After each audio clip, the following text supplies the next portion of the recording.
Nikki, welcome back to the show. It's a pleasure to have you here. It's always a pleasure. Hi, how are you? I'm well. I'm well. I hope you are too. I'm so excited about what's happening as a part of your campaign, which you all can learn more about, especially on Instagram at Vote Porcher, Porcher for GA.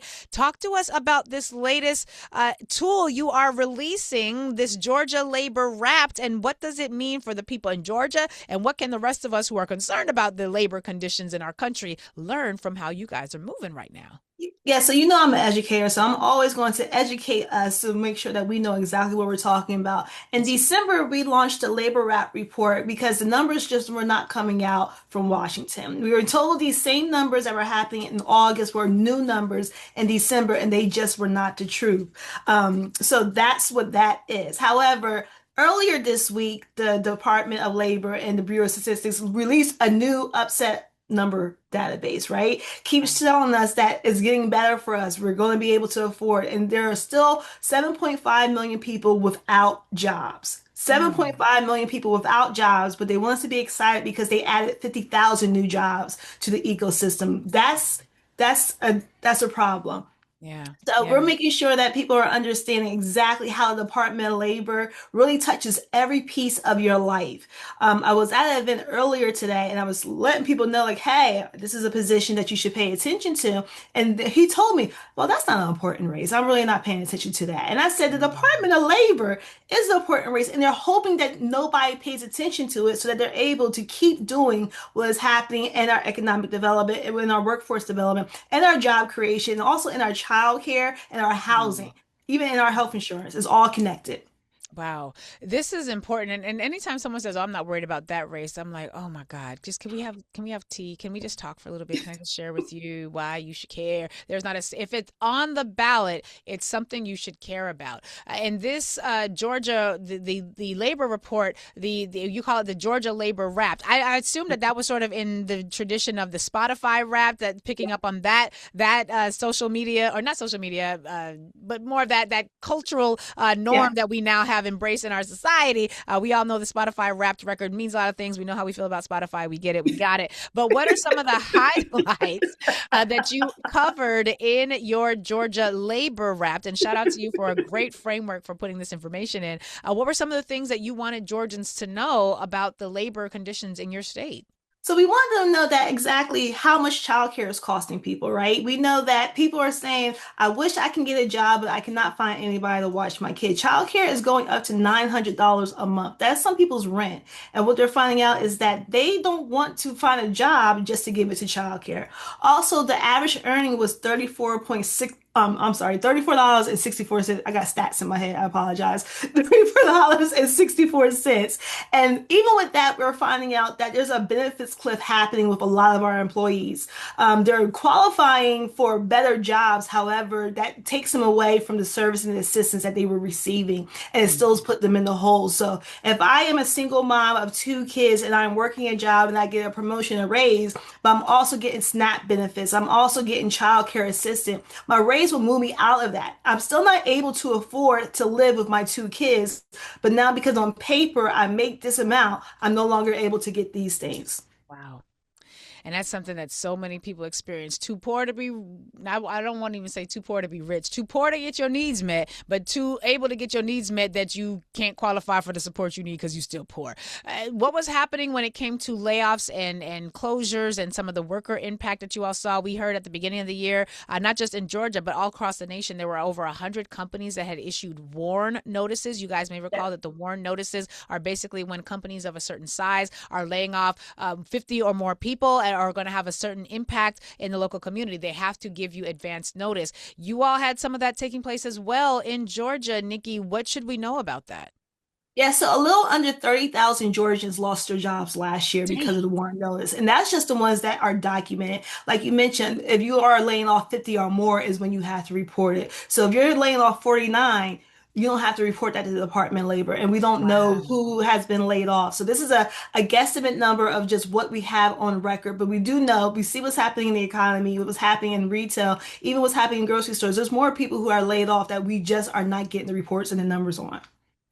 This is tragic. And even though I said the 50 or more, when you said 49 or less, I was like, oh. Right. That's a thing. And people are really good at navigating those sorts of Yes. rules because if I can lay off 49 this month and then do another round of laying off 49 next month, I can get rid of my entire branch or division of a workforce Mhm. without ever having to qualify for giving a WARN notice, depending on how I time it. So people are nefarious like that, y'all, and you need to be aware that that is how some of these numbers can get manipulated. You had mentioned childcare earlier, and you compared it to housing costs and mortgages. Now, those of us who are in the Northeast, we often hear all these fantasies and fairy tales about how people left Brooklyn, they left the Bronx, they ain't had nothing but the shirt on their back, and they went to Atlanta, which apparently I thought y'all was too crowded and full, but they went to Atlanta, and then they found a mansion for $5. Like, that's how they make it seem, right? Like, y'all got the best house. Y'all Once got it upon all. a time, once upon a time, like if you would have came 10 years ago, you would have had all of that. But today, under this administration, Whew. you gotta get in where you fit in. But yes, rent is the same price of childcare. So you're paying your rent for the month and you're also paying your childcare for the month. And sometimes your rent or your mortgage payment might be less than your childcare payment. So the average is $922 a month. Again, I know some people who are paying more of that during a week, just depending on the type of level of care you're receiving. Also, I know the age determines that as well. Wow. Childcare is such a big issue. We just had a major win here in New York State where our new mayor, Mayor Zohran Mamdani, and Governor Kathy Hochul, who is kicking off her reelection campaign, she had a pretty interesting state of the state yesterday and laid out, a bunch of information. And, we'll discuss that at another time. But one of the things that she and Zohran Mamdani are doing together is making good on his promise for universal childcare. And so I remember back when my oldest was a baby, to get him in the childcare that we had him in, and this was an African centered childcare, was amazing. But it wasn't our mortgage, because mortgages in New York City are astronomically ridiculous. But it was more than what we were paying for rent when we had been renters, and it was worth it for us, and we were able to do it because it was African centered. Da, da, da, da. But baby, them Yeah. childcare centers, the childcare workers are not making goo No, gobs of they're money. It's not. just it's a high cost thing to run. So it's got to be tragic for so many people. I'm imagining Yeah. how many people are not participating in the labor market because doing so would require them to have to pay childcare, which they cannot. They can't work and afford childcare. That is No. insane to me. Yeah, and I remember when my son was a young thing, I was active duty in the military and I had to work a part-time job so I could afford to live. So Even while being active duty. while being active duty, now I won't tell you where I was working, but I was working.